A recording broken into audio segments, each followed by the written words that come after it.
университете имени Раскулбекова прошла конференция «Научно-техническое сотрудничество как основа развития ЕАЭС в условиях новых экономических вызовов, тенденций и перспективы развития». Мероприятие организовано Министерством образования и науки и Экономической комиссией Евразии.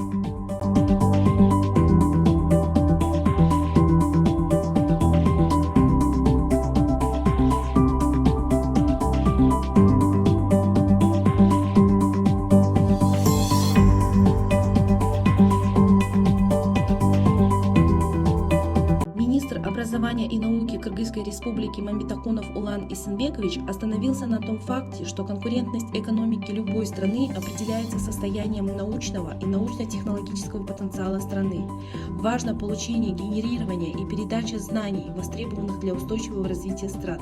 На фоне изменений геополитической ситуации смена вектора активности в сторону усиления интеграции в евразийском регионе актуализирует необходимость развития международного научно-технического сотрудничества.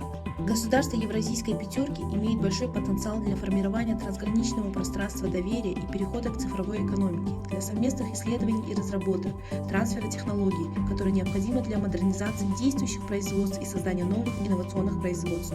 Формирование согласованной системы технологического прогнозирования в ЕАЭС позволит скоординировать деятельность органов управления, научных центров, инновационных предприятий, государств-участников, реализовывать стратегию взаимовыгодного обмена знаниями, максимального использования потенциала науки стран ЕАЭС для поднятия конкурентоспособности их экономики на глобальных рынках. Местное творчество ученых академий наук, отраслевых НИИ и ведущих университетов намного эффективнее работы порознь, тем более, что наука и технологии по определению интернациональны. Здесь у стран ЕАЭС и СНГ имеется хороший задел. На протяжении десятилетий мы работали вместе. Это опыт, наше конкурентное преимущество, которое мы обязаны активно использовать. Спорно, с появлением Евразийского экономического союза у Казахстана, России, Белоруссии, а также Армении и Кыргызстана появляется возможность более тесного сотрудничества в реализации совместных научных проектов и открытия межгосударственных центров координации. Чтобы решить эти глобальные задачи, государствам нужны квалифицированные управленцы, способные нестандартно мыслить и находить новые решения поставленных задач. Главным ресурсом для достижения этой цели должна стать высшая школа, так как система высшего образования обеспечивает главную составляющую развития – кадровую. Поэтому Министерство образования и науки Кыргызской республики в последние годы работает по нескольким направлениям. Первое – институциональное. Это оптимизация сети научно-исследовательских учреждений в рамках концепции реформы системы организации науки в Кыргызской республике, преобразование части из них в иные организационно-правовые формы для активизации инновационной деятельности и более эффективного участия в международной научной кооперации.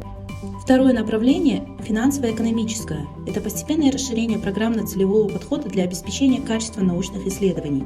Третье – организационно-управленческое направление, которое включает развитие системы контроля за результативностью деятельности научно-исследовательских учреждений.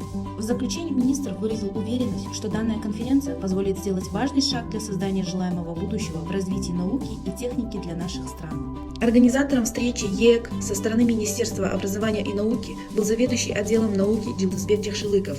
Им были организованы рассылка материалов заседания ЕЭК и сбор предложений со стороны отраслевой и вузовской науки.